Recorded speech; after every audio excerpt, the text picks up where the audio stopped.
United Nations to cut 25% of global peacekeeping forces amid U.S. funding shortfall. Written by Stephen Bongian, Red Alert Team News. In a major shakeup to international security efforts, the United Nations has announced plans to slash its global peacekeeping force by 25%. The decision, revealed on Wednesday, follows significant funding shortfalls triggered by U.S. cuts to its financial contributions. The reduction, estimated at around 13,000 to 14,000 military and police personnel, will also impact thousands of civilian staff working across multiple conflict zones worldwide.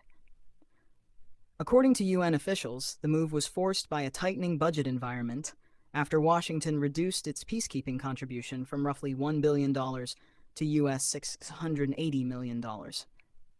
The United States, the UN's largest financial backer, has also accumulated arrears worth billions in unpaid dues.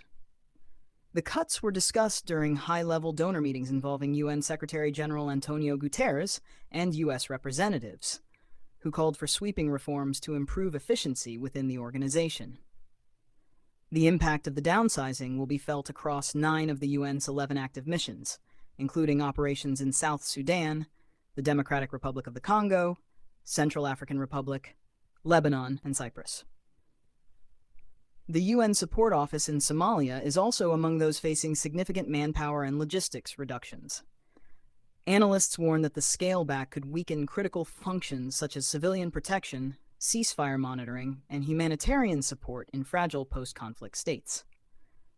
Critics of the decision argue that cutting peacekeeping forces at a time of increasing geopolitical instability could embolden armed groups and undermine fragile peace processes. Human rights advocates have expressed concern that reduced UN presence may expose civilians to higher risks in volatile regions.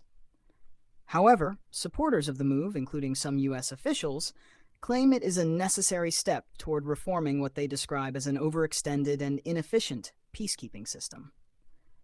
As the UN prepares to implement the reductions in early 2026, member nations are debating how to fill the gap.